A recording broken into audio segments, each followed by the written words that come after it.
ఇవేవి కాకుండా రెండు గ్రూపుల మధ్య జరిగిన ఎన్నిక అనేది బీజేపీ చేస్తున్న నిర్వచనం అంతేనా? ఒక్కసారి బీహార్ కి సంబంధించి కూడా మాట్లాడాల్సిన అవసరం ఉంది. అయితే జూబ్లీస్ కి సంబంధించి హాట్ కేక్ ఎలక్షన్ కాబట్టి 4 రౌండ్లు పూర్తయ్యేసరికి దాదాపు 10,000 ఓట్ల ఆధిక్యతలో కాంగ్రెస్ పార్టీ అభ్యర్థి నవీన్ యాదవ్ ముందంజలో ఉన్నారు. గాంధీ భవన్ దగ్గర అప్పుడే సంబరాలకు రెడీ అవుతున్నారు. ఇదో కొత్త సంస్కృతి వస్తున్నట్టుంది. మహేష్ సరి తీసుకోండి, రప్పా రప్పా అని డైలాగ్స్ అవి వస్తున్నాయంట గాంధీ భవన్ దగ్గర. అది మంచిది కాదు. కొంచెం మీ వాళ్ళకి చెప్పగలిగితే I will be happy, people will be happy of Telangana, people of Telangana. Right, anyway ఇక మనం బీహార్ ఒకసారి చూద్దాము. This is very condemnable. ఆ రప్పా రప్పా అనే దాన్ని మార్చుకోకపోతే వైఎస్ఆర్ కాంగ్రెస్ పార్టీ లాగా అయిపోతుంది. వైఎస్ఆర్ కాంగ్రెస్ పార్టీ లాగా అయిపోతుంది ఇమీడియట్ గా.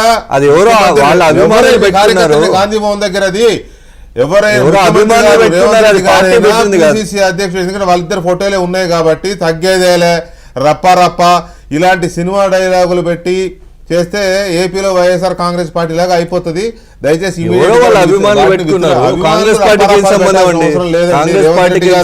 రేవంత్ రెడ్డి గారి డైలాగ్స్ చాలా ఉన్నాయి చెప్పాలంటే, అవి పెట్టుకోవచ్చు. రప్పరప్పలు పెట్టాల్సిన పుష్పాలు ఎర్రచంద్రం స్మగ్లర్లు కాదు కదా మీ వాళ్ళు. మీ వాళ్ళు ఎర్రచంద్రం స్మగ్లర్లు ఏం కాదు కదా ఆ రప్పరప్పలు పెట్టడానికి. No, it should be remove. మేము రూలింగ్ లో ఉండి అయిపోతారు రేవంత్ రెడ్డి గారు అండ్ మహేష్ గౌడ్ గారికి చెప్తున్నా నేను. దయచేసి వాటిని మార్పిస్తే మంచిదేమో చూసుకోండి.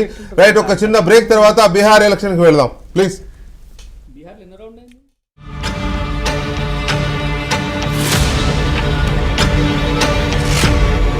మూడో రౌండ్ ముగిసేసరికి దాదాపుగా 2,000 పైచిలకు ఓట్ల ఆధిక్యంలో ఉన్నట్టు ఇప్పటి వరకు అందుతున్న అప్డేట్స్ మనకి చెప్తున్నాయి. అలాగే బీహార్లో ఎన్డీఏ చాలా మనం చూసినాం కదా పోలింగ్ అయిపోగానే ఒక్కసారైనా కాంగ్రెస్ నుంచి రిటాలియేషన్ ఉందా నవీన్ క్యాంప్